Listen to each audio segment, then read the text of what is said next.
Bet the Board presents Stay Green.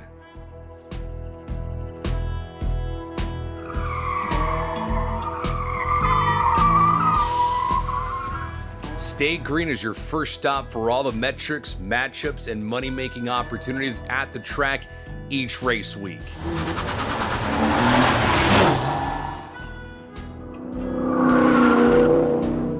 This is Stay Green, the NASCAR betting podcast.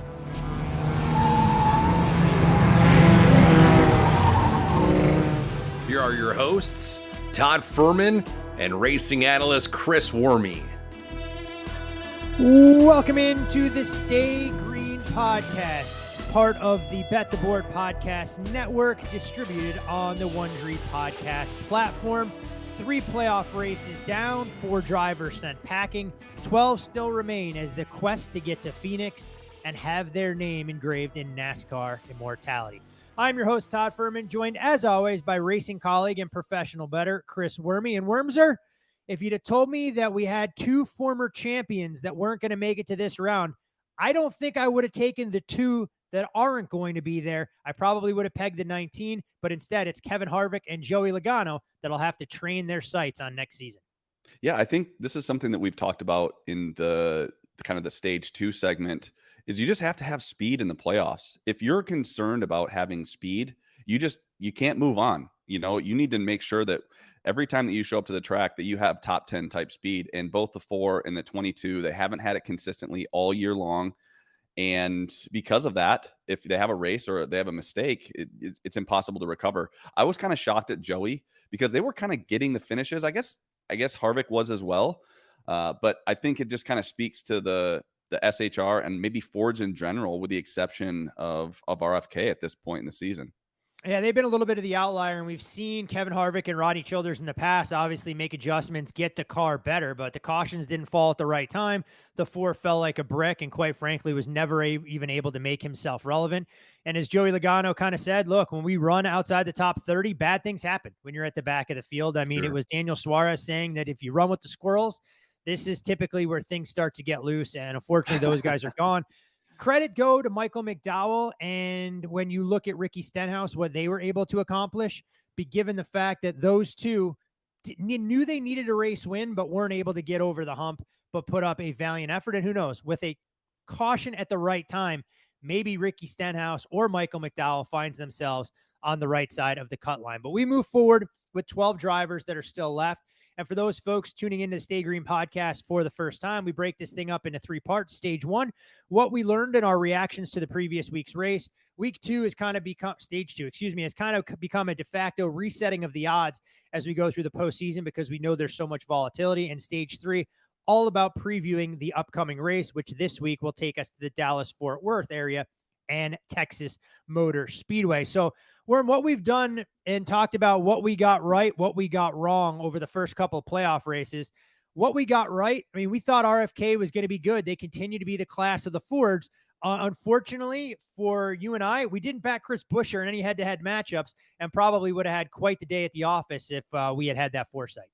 Yeah, I think RFK, all Fords have struggled except for RFK, and RFK has shown speed at places where it's really important to show speed, like raw speed. A place like Michigan, which I think could also transfer over to a place like Texas. Just a solid run out of those guys. It's, when you're bringing speed to the racetrack, you just have to worry about handling. And I think RFK, not only have they run well, they've qualified well, they've put together entire weekends, and they just have avoided the big mistake. And because of that, they find themselves moving on in the playoffs, and they're a factor to win week in and week out. And I think that's the most important thing when, you're racing for this championship. Can you go out there and win? And I think both of those drivers, obviously Chris Buescher can, and I think Brad Kay could do it as well. Yeah, more on both those drivers when we look at their current form and what some of the expectations are as early as this weekend at Texas. Another thing that I thought we did a great job of trying to predict was that Martin Truex was going to struggle. Fortunately for the 19 car, 2 of his biggest competitors struggled more than he did. Martin Truex comes home in 19th place, was still good enough, though, to punch his ticket to the next round. And like we talked about coming in, that the other drivers, other than maybe his teammates, probably wanted to see the 19 on the other side of the cut line, because you hit the reset button and suddenly Martin Truex right back in first place. Well, he got a lucky caution, Todd. I mean, that was a quick caution flag for a little single Oh, car nicking the don't don't wall. don't even get me started there, and more on that in terms of what we got wrong. But that may be more of a rant on the 8 car. But I That's texted you right away and went, I don't even think he's sideways, and the yellow came out right away for the 19. It was quick. Now, if you're, let's just say you're a Truex fan and you're on the opposite side of where we were, he did not get the lucky dog. He was the first car a lap down. So, but because he was the reason for the caution, he doesn't get the lucky dog. But still, he still ends up just one lap down when you have the 22 or the guys he's racing, the 22 and the 4 are multiple laps down, and he just gets that quick caution because if that caution doesn't fall, he finds himself on pit road 2, 3, maybe 4 laps down. And so that, I mean, that saves his season because I think you see Kevin Harvick moving on, and I don't think you see Truex moving on. Even though Harvick didn't show speed, he didn't have that massive mistake that Truex did. Unfortunately for Harvick, and fortunately for that 19 team, that the caution came out and they were able to capitalize and not make it, literally just stay where they had to stay for the rest of the race, which was unfortunately one spot ahead of Kyle Busch. And you mentioned that, and had they not thrown the caution right there, the 8 car gets by the 19, then they throw the caution. The 8 would have been the one eligible for the lucky dog. Yeah. That's the worst part about it. He gets that lap back, and it's good night, sweetheart, in terms of that matchup because the 19 is chasing a lap the better part of that race, but it provides the perfect segue into what we got wrong. And look, we keep waiting for Kyle Busch to get things figured out, but when he tells you that the short track program isn't there for RCR, I guess we have to start listening to what he tells us. He comes up one spot short against Martin Truex Jr. He comes up a boatload short of Tyler Reddick, and he ends up beating Ryan Blaney. But Kyle Busch, somewhere along the way, he continues to dance between the raindrops. He's got to put together a race. He's got to lead laps and figure something out to be a little bit more formidable. Unfortunately, as far as best bets are concerned, didn't do what we were looking for by any stretch of the imagination. Well, he also had some poor pit strategy, and I think there were multiple guys on this strategy where they ended up, whether it was at the end of stage 1 or at some point in stage 2, where they went and took tires and found themselves at the back of the pack. And I think that a lot of those cars lost the handling when it came to racing in traffic. And it, like we had talked about on the previous pod, those leaders come really quickly. And a lot of guys weren't able to recover. They found themselves at the back of the pack, even though they had fresh tires and, proper adjustments, or you'd think proper adjustments, they were never able to like race their way back towards the front. It was like, hey, we just got to try to stay on the lead lap. And when you start playing defensively and you start driving through the rearview mirror, that is a problem because those leaders come so quickly and they want to waste no time putting guys a lap down. And that's what happened to a lot of the drivers in the field. And Kyle Busch was one of those guys. You have to do whatever you can to stay up front because especially at a place like Bristol where there's 15-second laps, the leaders are coming quickly. And I think that cost him a decent finish, but he wasn't that good. Our explanation was we thought that guys that ran well at Bristol would just run well at Bristol, and that just wasn't the case. He wasn't the same speed that we thought. We thought that over the life of a run, we thought as the track widened out that the 8, due to his success there, I mean, he's won there a ton, would maybe find his way to the front. And that just wasn't the case. You're only as good as your race car. And I don't think that 8 car, especially on short tracks, is where it needs to be. No, not even close at this point. And so we'll continue to monitor Kyle Busch, his viability, if he can get out of this next round of the playoffs. I'm not exactly overly optimistic, but hey, weirder things have happened. And sometimes you don't have to race at your absolute best early on. You can figure it out as you go, knowing that we have some exposure. And as long as we're staying along the best bet train of thought, and we know for the listeners out there that remind us when we're struggling, hey, look, we feel it in our bankrolls, and there's nobody who wants to turn things around faster. AJ Allmendinger, not exactly a car capable of giving us a puncher's chance inside the top 10. This is going to sound like salty worm right now, but if I had $1 for every time that the first caution of a race was my guy, I'd probably have $5 this year. But where I'd have the most amount of money is if the guy I'm fading is the lucky dog. I cannot tell you how many times the guys I bet against have been a lap down. They've either gotten the wave around or they've been the lucky dog. And it's cost me a fortune this year. And we faded Suarez a little bit. And of course, he was a lucky dog. He gets the wave around one time. He somehow ends up just 2 laps down instead of 4. Yeah, it's tough. You just Allmendinger looked great in practice. I thought that there was a ton of value on him. I mean, he was 200-1 to win the race. I thought that he had top 5 speeds in practice. And man, when they dropped this green flag, he went straight to the rear, and then was the first caution, and took Austin Cindric out at the same time. So not what we were looking for out of that 16 car. And Austin Cindric doesn't need much help these days trying to finish outside the top 30. He seems to be accumulating those finishes at a very rapid clip when you look at his current form. We'll wave the green-white checker flag and put a bow on stage 1, more on some of the drivers that we have our eye on moving forward. You can follow Chris on Twitter at ChrisWormy15. I'm Todd Furman. You can follow me there. Follow all things Bet the Board at Bet the Board Pod, and subscribe to the Bet the Board podcast newsletter. One of the drivers that I did want to talk about for stage 1, I figure it may be more seamless to discuss him in stage 2 when we hit a quick reset on the odds to win the Cup Championship. And, these odds courtesy of a very prominent book out here in the desert. Denny Hamlin, 4-1, Martin Truex Jr., 9-2, Kyle Larson, William Byron, both at 5.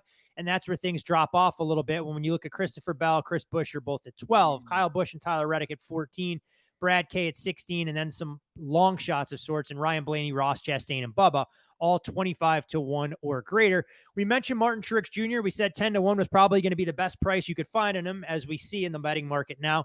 That price no longer available. But the guy who stands out to me, Chris, who started to show speed and hasn't shot himself in the foot race in, race out, will be the 20-car Christopher Bell. He won the pole not once, not twice, but all 3 races so far this playoffs. And it's not like he hasn't shown speed. It was pit stops. It was speeding penalties. It was you name it. Suddenly the 20 hanging around the chicken coop, and we saw what he did last year in multiple elimination races. Yeah, that qualifying is a super important part of putting together a complete weekend in the sport, because you can't really make a mistake, whether it's on pit road or with strategy. Just to have that first pit stall is a nice little wind at your back to start the weekend.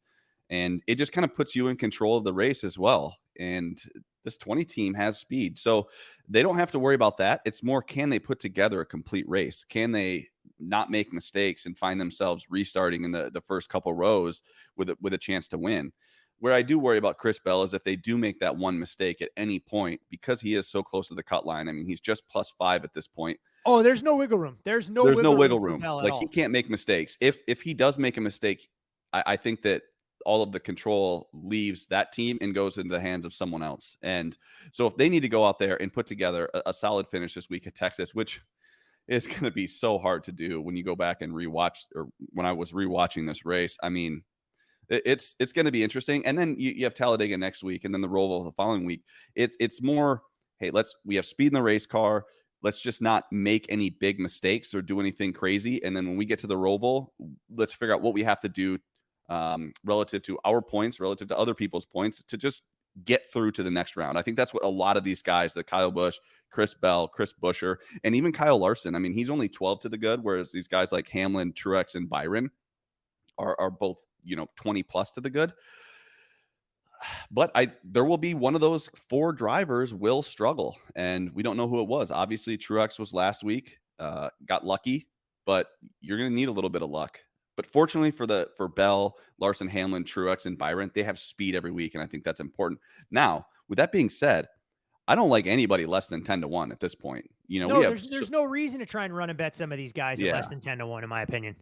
Yeah, I think that, I do like Chris Bell is intriguing. I like him more than Chris Buescher. I feel like Bell just Joe Gibbs Racing, I feel like, is just, if he figures it out, Chris Bell could win 2 races coming down the stretch. He was really good at Bristol, and obviously at Kansas had, speed early on.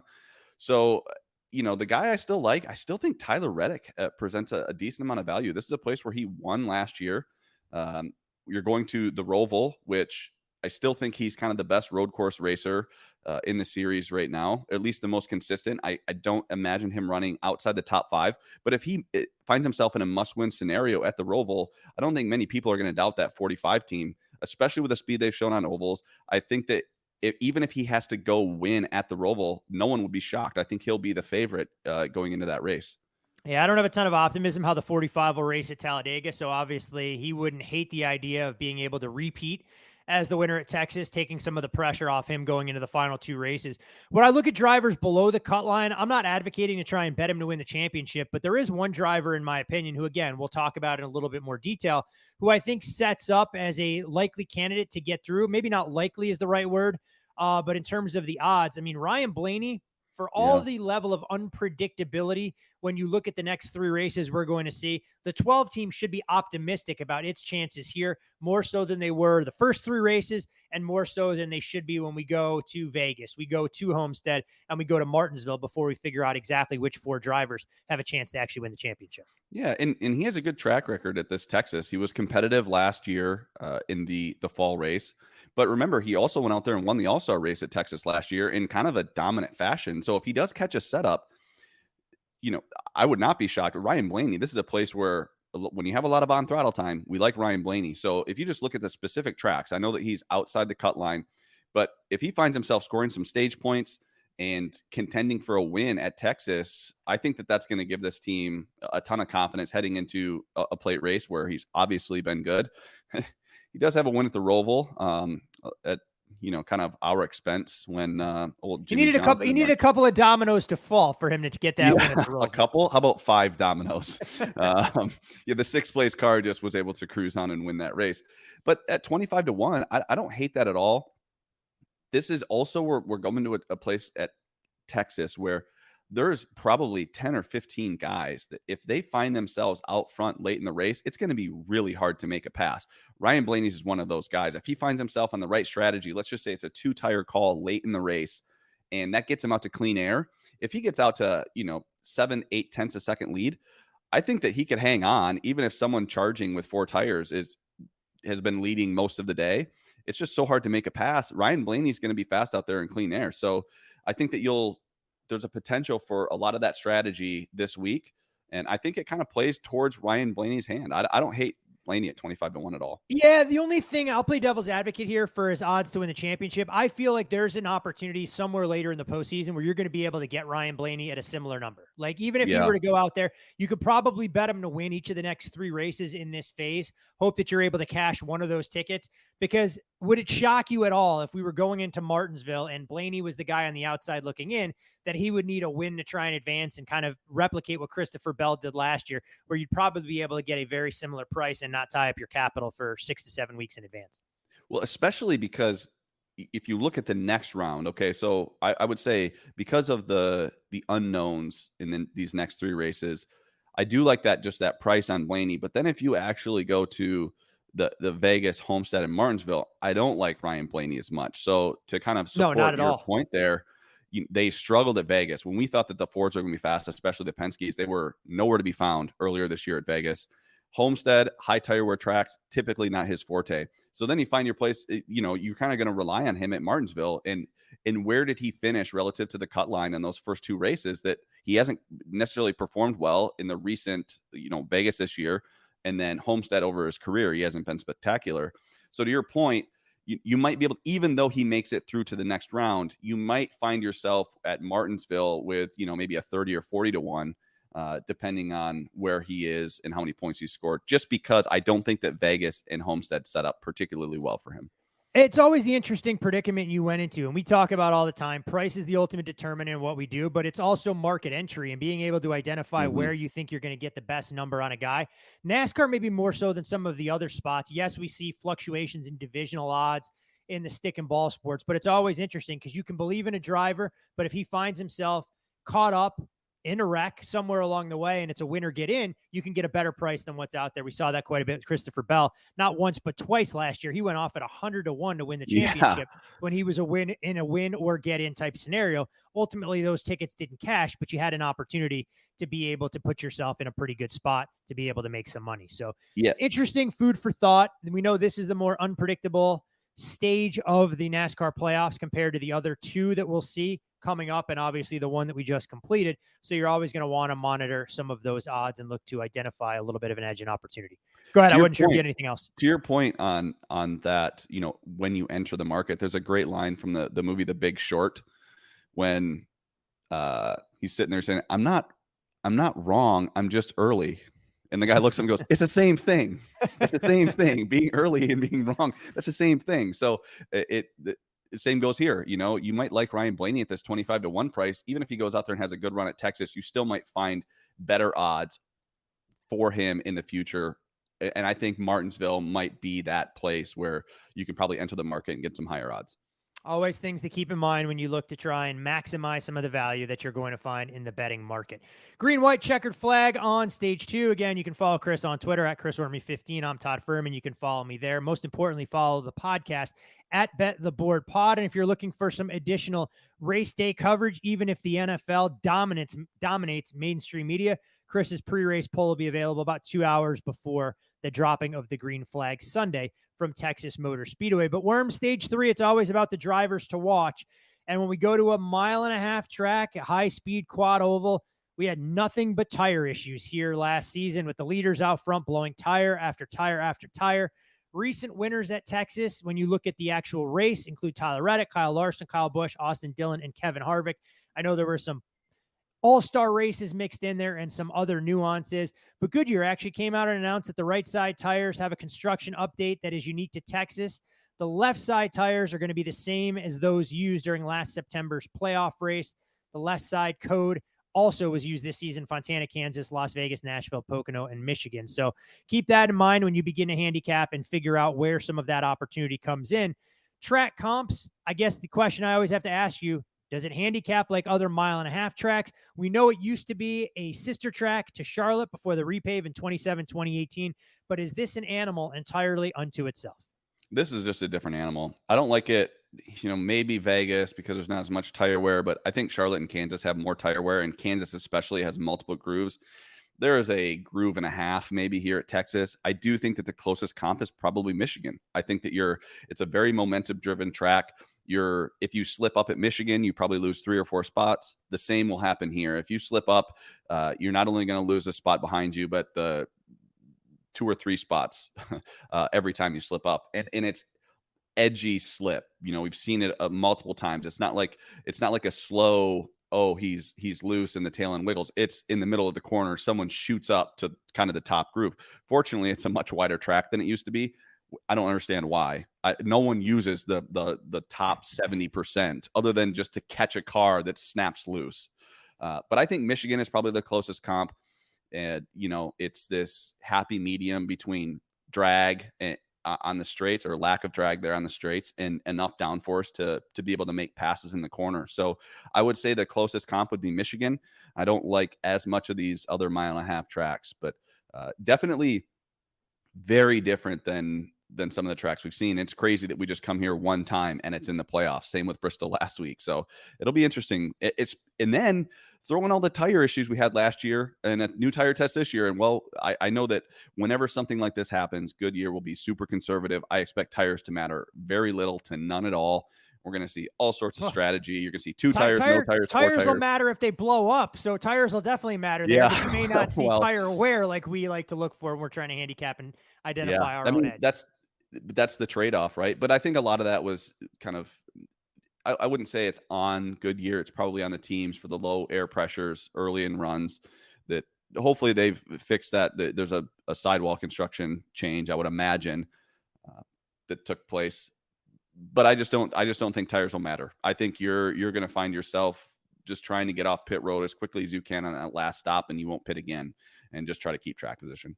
Well, let's get into some of the drivers that we'll have our eyes on this weekend, and no driver priced less than 5-1, at least from, a first glance throughout the course of the betting market. We'll call Denny Hamlin a consensus 5-1 favorite. And when we look at the 11's current form, he led laps in the last 10 races that he's been in. 382 laps led this postseason, is 140 more than his teammate in Christopher Bell. 3 top 2 finishes over his last 5 races, an average finish of 11.2. There is one outlier there that makes those numbers look a little worse than they are. 11 top 5 finishes this season, second only to Kyle Larson. 6 top 3s over his last 9 races and 9 top 3s this season, a best in the Cup Series. When we look at the 11, he's bringing speed week in, week out. And for anybody that listens to his podcast, we know confidence is high in the 11 camp right now. Yeah. To add, he also participated in the July tire test. So the July tire test was the 11. in Denny Hamlin, the 99 in Daniel Suarez, and the 22 of Joey Logano. So he's the only playoff driver that actually participated in that test. Now, I'm not saying that they're going to have a massive advantage. This was in July in Texas. It was super hot and slick. I think that there was actually some rain throughout the day, so they didn't have as much testing as they wanted. They understand where their car is going to go with this tire. I think that it just kind of puts them an adjustment ahead. But they are an adjustment ahead. They show speed week in and week out.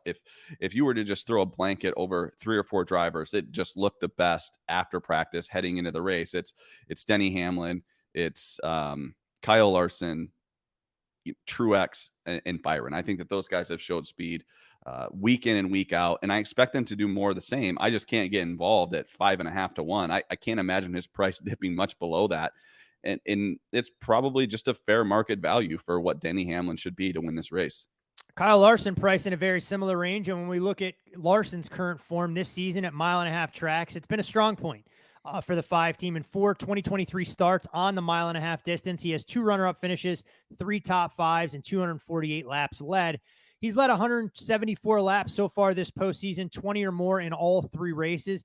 Best average finish of any playoff driver. And who knows if he could have snoozed the entire field at Bristol if he didn't start all the way at the back and have to work his way through traffic. 3 straight top 4 finishes, 5 top 8 finishes over his last 7 races, 13 top 5s this season. And when you look at Larson's track history at Texas, he's the only active driver at HMS with an actual points win here. Earlier that year, he did win the All-Star race at Texas as well. So in Kyle Larson, we talked about consistency plaguing this team early in the year. It was boom or bust. They've since squashed any of that notion. And other than maybe the 11, he has been the ultimate model of consistency, taking fast race cars and getting great finishes. Yeah, I mean, he's almost the same as Hamlin. It's almost who gets the lead on the last restart between Hamlin and Larson. They're the ones that can win the race. I think their cars are so similar and it's so hard to pass that all that you have to do is take the lead on that final restart and you'd have a chance to win the race. I know, taking the lead on the final restart, no shit, Worm. But it just seems like it's those 2 guys. Newsflash, earth-shattering things. Take the lead on the final restart. Good things will happen in NASCAR. Yeah. Should I go work for a NASCAR team and say, like, well, you just got to make sure you take the lead on the final restart. That's your best chance at winning a race. See what they say. I mean, if you walked into Spire Motorsports and said that's your strategy, hey, look, you guys should really be upfront a lot more. I'm sure that they would really take kindly to that kind of expert advice. Give Hocevar the keys to the castle there. That's what my advice to that team would be. But Larson and Hamlin, they're arguably the same. They're going to look the best probably after practice and qualifying. I don't know how short their prices are going to get. Someone might dip down to 4 to 1, but I would hate anybody at 4 to 1 based on what we saw last year, where the leader, after running 25 laps or so, had to would typically blow a tire. I just think that at this point, especially with so much on the line, I do think that the 5 team might just play it a little bit more conservative on air pressures. Maybe they don't qualify in the top 2 rows. It might just be one of those things. Let's get some stage points. Let's kind of just see where we're at heading into stage 3. So if anything, I would lean Hamlin over Larson just because he does have 9 extra points. But ultimately, I think both of these guys are probably properly priced at that 5 to 1. When we look at 2 other drivers, I mean, I know it's rinse and repeat. Every track we go to so far this playoffs, it's been these 4 drivers priced in the single digits with everybody else at a different price tag. Bristol, a little bit of the outlier. Martin Truex Jr., 8 to 1. William Byron, 8 to 1. When we look at Truex, he gets through to this round of the playoffs and, given the format, ends up right back atop the heap. And look, there should be a reward for the regular season champion. It's got to be worth something the first 26 races of the year. We can't just put those into the rear view mirror. However, he does come in riding 4 straight finishes of 18th or worse. That came on the heels of a 6-race run where he had an average finish better than 5th. He's yet to lead a single lap this postseason. The only other 3-race stretch he had where he didn't lead a lap came way back between the Phoenix, Atlanta, COTA run earlier this season. As far as track history is concerned, 31st here last year in the playoff race in the next-gen car. It is worth noting that he wasn't a playoff driver then, so you wonder what kind of resources were allocated. But he did have a lead up front, had a tire blown like we've talked about with so many drivers. Martin Truex Jr. at 8 to 1. I like Truex this week. That blown tire while leading. I mean, I have that as my first bullet point on like 5 drivers, from last year. Everyone that took the lead just happened to blow a tire. So I do think that there's more speed in this race car than obviously the last 3 races have shown. I think that Bristol is a bit of an outlier. He just hasn't typically run well there. But if you look back at Kansas, that might be one of the worst breaks I've ever seen, to run over something in, the parade laps before and to blow a tire. And then his comments after the race were that was the best his car has been all year from a speed perspective. He was excited, thought he had a chance to win the race, and in which case I agreed.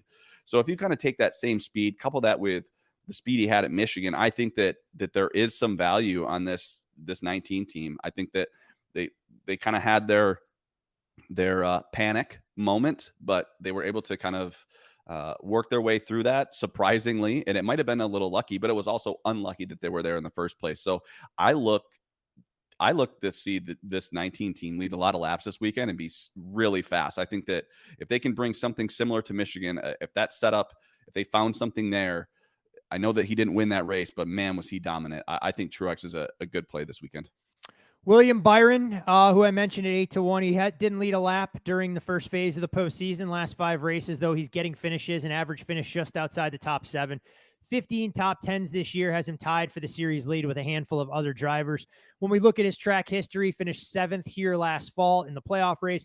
8 starts at Texas in his career, has 1 top 5 finish, 4 top 10s, and 121 laps led. His average finish, though, just inside the top 14 is actually his best among the round of 12 tracks. So you wonder the level of emphasis that the 24 team, even with their wiggle room that they've built with their points margin, emphasis that they're placing on a performance at Texas before going to Talladega and the Roval.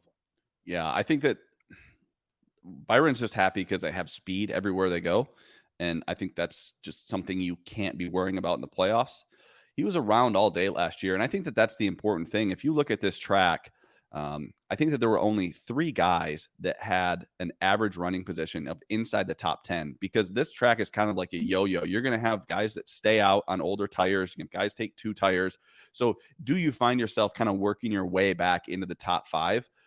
Is really important. And William Byron was able to do that last year. It seemed like if he lost track position, he was able to kind of work his way back up to, 3rd or 4th place. That's going to be really important because you're not going to just go out there and snooze them this week. Not when there's no tire fall off. People are going to take some chances.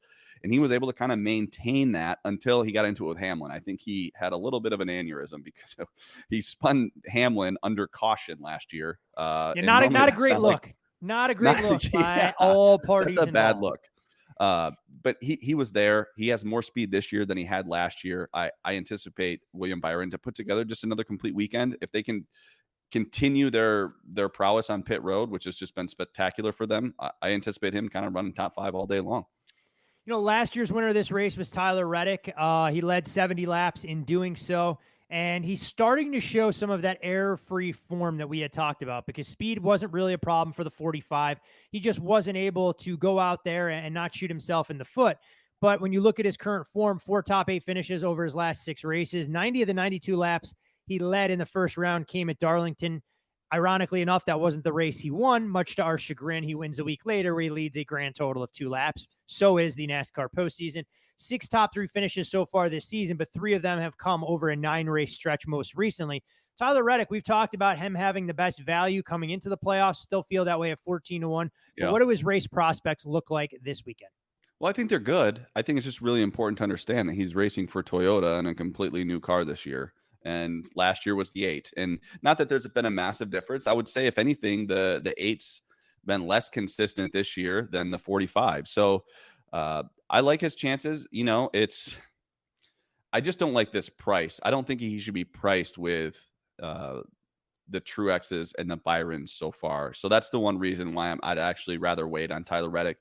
The one thing, though, is he has looked good in practice throughout this entire playoffs. I thought he looked good at Darlington. He looked good at Kansas. He also looked good at Bristol. Now, he didn't have the performance we thought he'd have at Bristol, but it's also not one of his better tracks. Texas is one of his better tracks. So although I don't think he should be priced with the Truexes and Byrons, maybe that just speaks to the value on Truex and Byron, not necessarily the downside risk of Tyler Reddick, because I do think this team could have, a couple more wins this year.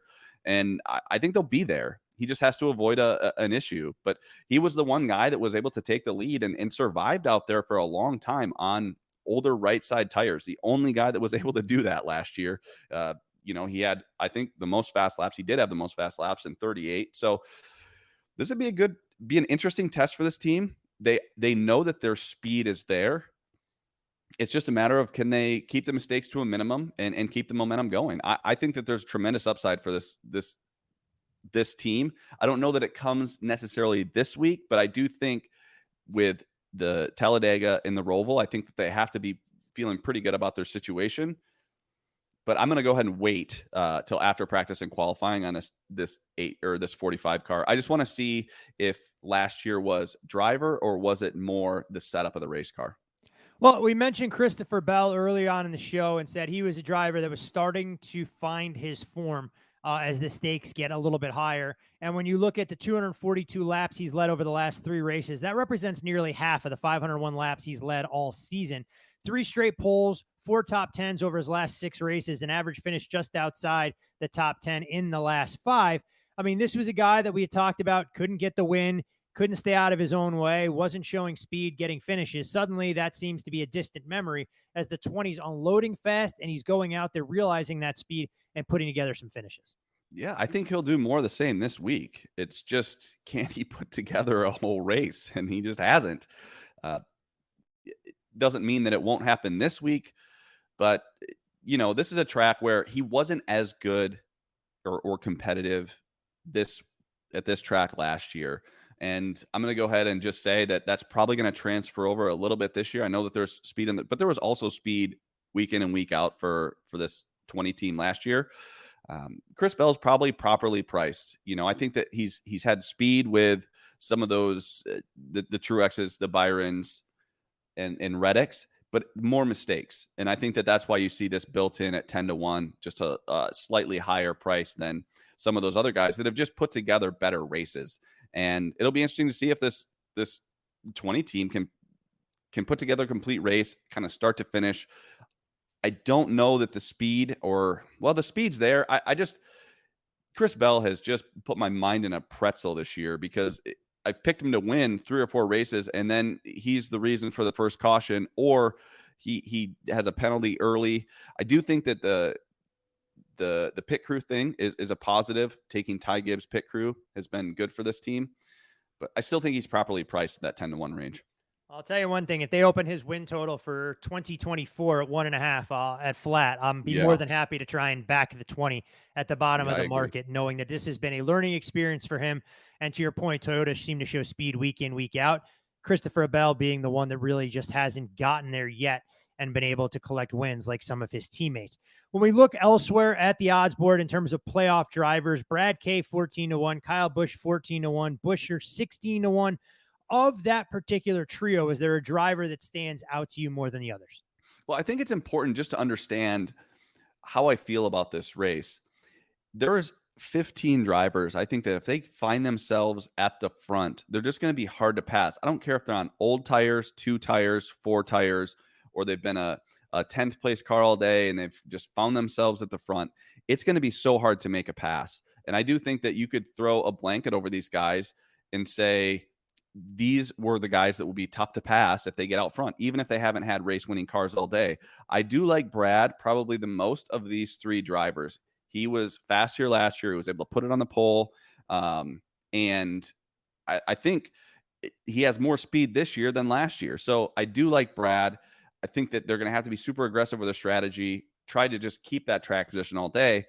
When it comes to Kyle Busch, gosh, is it the 8 car last year? Because if he's in a car like the 8 car that Reddick won in last year, I do think that Kyle Busch could be a contender. However, if I had to pick a driver to spin out, whether it was in practice, qualifying, or the race, it's Kyle Busch. And whenever he spins out, he just quits. And so I hate to have my money on a guy that just likes to just bow out of these races early. And he's just had such a hard time just keeping it off the wall and starting from his qualifying spot. So I'm going to wait on Kyle Busch because there's a chance he could have an issue.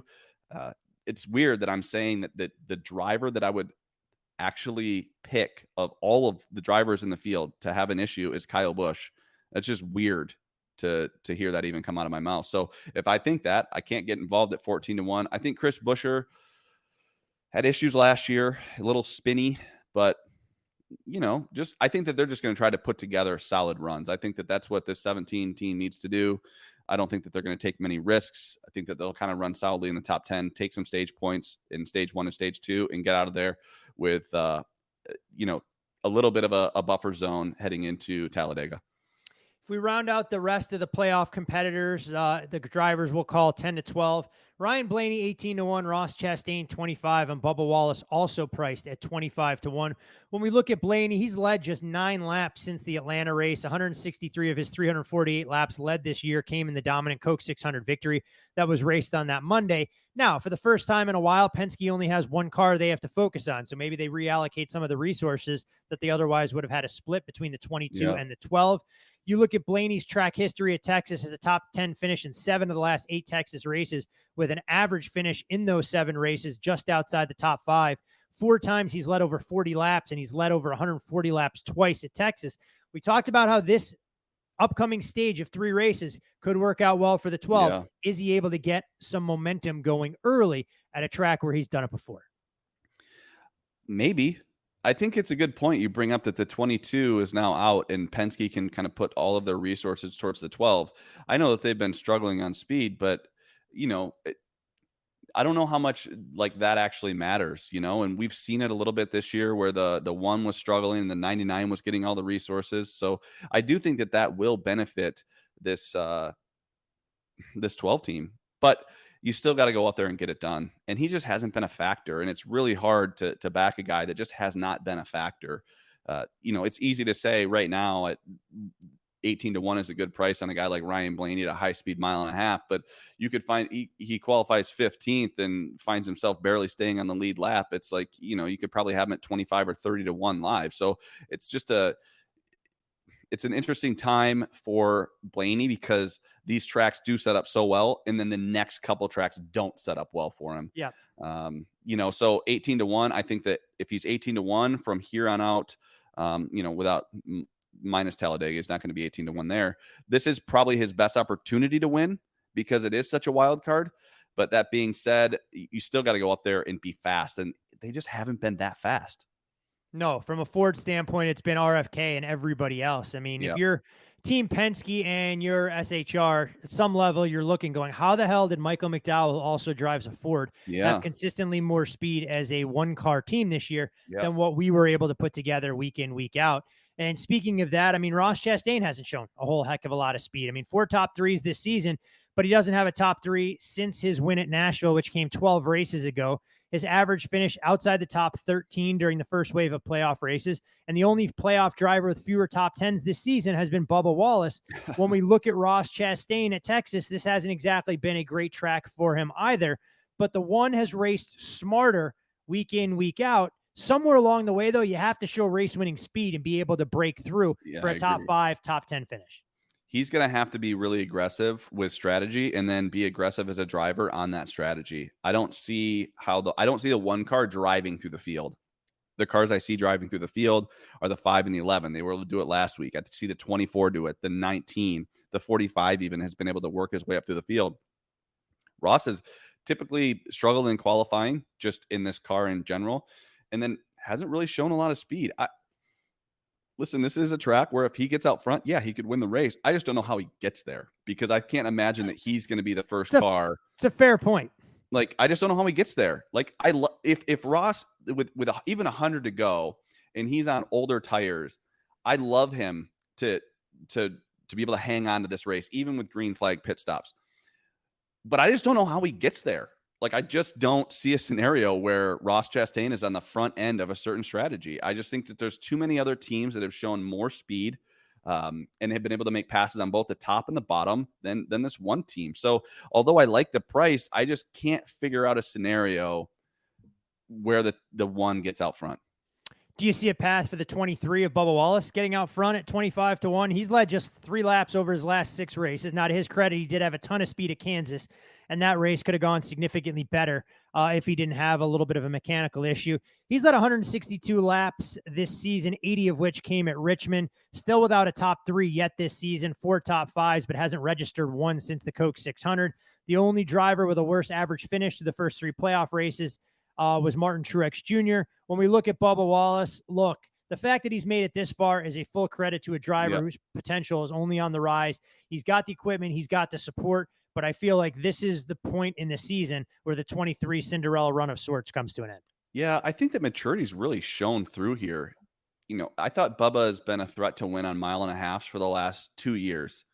Now, I think actually less so now because I think he understands that, hey, if I can just put together a couple of top 10 runs, score some stage points, I can find myself moving on in the playoffs. And I think that Bubba doubts himself more than everyone else. I mean, he's posting pictures of him giving, shushing everybody. It's like, no, Bubba, you have speed every week. You don't need to prove yourself to anyone but maybe yourself because Yeah, just go out there and drive the race car. Just go out there and drive the race car. I don't think people think that this is a fluke. I think that he's had speed all year, and he's starting to see that if mistakes are going to happen. We've seen it multiple drivers. Denny went out and did it last week where he made a mistake, went to the rear, and was able to drive back up and win. If you don't let those things bother you and the attrition of a NASCAR race, if that doesn't just get to you, you can find yourself, hey, sometimes a 12th place finish with some stage points in the first two stages is a great race. And Bubba's starting to understand that. Whereas I feel like before he felt like he had to win to prove everybody. Now I think it's just, hey, show some maturity, run consistently in the top 10. I don't like this 25-1 price on him because I do think that his mentality is let's survive and advance, which over these next three races is going to be everyone's mentality. I like him more in matchups than I do this 25-1 price. I just can't imagine him going out there and dominating the race. I just think we're going to see a solid race out of this 23 team. If there are mistakes, I think he'll work his way back up and not get too frustrated. So I love the maturity he's showing. I think that it's great for the longevity of his career, but I don't think he's a race winning guy at this point. I think he's just kind of turned over a new leaf. Like, hey, I have to get finishes and I want to move on. If I can find myself in the final 8, that would be awesome. The biggest thing in a lot of this stuff is, look, if you have speed in your car consistently, you start to lead more laps. The more laps you lead, the better finishes you have. The better finishes you have ultimately translate to wins, but it's a lot. I mean, it's tough to win races in the Cup Series. I mean, and consistently do it against some of the best drivers. Everything you need to go right. Very thin margins for error, and Bubba Wallace's day will come as he continues to show the maturation process that you kind of alluded to there. If I'm looking at one driver on the outside looking in, he still is very much relevant in the Owners' Championship. That, of course, is the sport's most popular driver, Chase Elliott. His number right around 18-1. When we look at the 9 car, he finished 7th at Bristol, his 4th consecutive top 10. Moved the 9 into the round of 12 for the Owner Championship, as I mentioned. And now Elliott takes on a round featuring tracks where, quite frankly, if we talk about Ryan Blaney feeling comfortable, Chase Elliott should feel right at home with Talladega and the Roval on deck after Texas. I think Chase is going to be good. I think that he's the one guy that's not in the playoffs anymore. Maybe Kevin Harvick, but I think Chase and Harvick are the two guys that could maybe make a little bit of noise this week. Who knows where Kevin Harvick's head is, but I think Chase Elliott, showing his frustration with Kyle Larson, whether it was right or wrong, showed a little bit of fire that we haven't seen out of Chase Elliott in a while. He showed speed at Darlington and at Kansas. It wasn't as good at Bristol, but there's certainly speed in those HMS cars. I know that probably the 48's been maybe working on some other things, but I like Chase at this 18-1 price. He blew a tire while leading. He's been just showing speed week in and week out. I think that his teammates have been fast, so I know he's fast. It's just a matter of, can he kind of minimize mistakes and take control of the race? We have not seen him take control of a race since last year. And I think if he's able to do that, lead a bunch of laps, you could find him a little bit more aggressive on restarts in trying to get a win this year. I think that'd be impressive for him. It's been a long season for that team. I'm still convinced that HMS is putting more into the 9 car than they are the 24 car right now. So Chase can win the Owners' Championship. We'll never get a definitive answer one way or another, but I'm sure somehow they'll be able to spin it if Chase Elliott wins the Owners' Championship in the 9 car to be more prestigious than the individual driver championship, even if it's one of his teammates in the 5 or the 24. Yeah, you got to make sure that the most popular driver wins something. Hey, there's no doubt about it. You got to try keep putting butts in the seats and selling all that Napa and Hooters merch to be able to make it worthwhile. We wave the checkered flag on stage 3. Plenty of great information about all the individual drivers and the guys that we are buying and or selling this particular week at Texas, obviously before the cars unload this weekend. But Wormser, one final order of business. And look, there are winning streaks, there are losing streaks, and it's time for us to bust through that ceiling and get off the schneid. Where are you taking us for a best bet pre-week from Texas?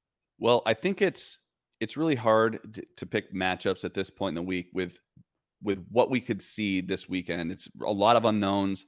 I'd rather just take guys that I think that will run consistently well, and I think that Martin Truex Jr. is that guy. I've seen on Bet Rivers is for a top 5 prices plus 150. I like him anything over plus 120. I think that not only does he run top 5, I think that if they have that same setup that they took at Michigan and were so dominant, I know they didn't get the win. I think that if they can kind of transfer that aero package, which was just so momentum driven, I think that will really translate to a lot of speed this week. He started 15th last year, drove his way back up, had a spin, was able to drive his way back up to the front, and then spun while leading. So I do think that this track bodes well for him. And if they take that same aero setup that they did at Michigan, I think that you could see yourself. I think he could have a rocket ship, potentially even win the race. So I like that top 5 price at plus 150. I like it all the way down to plus 120. Let's do it. Martin Truex Jr., take us to the promised land. You've got a new lease on life driving the 19 deep into the postseason. Let's hope we see that all come to light as early as this weekend from Texas. All right, my friend, I think we've done enough damage for the 4th playoff race. The season continues to wind down. We sit and wait with bated breath for the 8 to finally get his shit together, the 5 car to continue the march towards the championship, and hope we can dodge the bullets that are potentially being provided by cars like the 11, the 19, and the 24 as things stand now. Any final words of wisdom, parting shots, things that you would like to share with our audience before we bid them a fond farewell and reconvene same time next week? I think these next 3 races are going to be a shit show. I don't know what's going to happen, but man, you just have just so much can happen. I think I think that one of those 4 drivers up at the top, the 5, the 11, the 19, the 24, someone's going to struggle again. It's going to probably not be their fault, but I think we're going to be looking at a completely different playoff picture, heading into the Roval, and I'm so curious to find out what happens. Hey, that's why they go out there each and every week. They race to determine a winner. These things don't play out on spreadsheets. We'll try and do everything we can to identify something actionable on Sunday when we see how these cars practice and exactly who has the hot rod to beat come Sunday afternoon.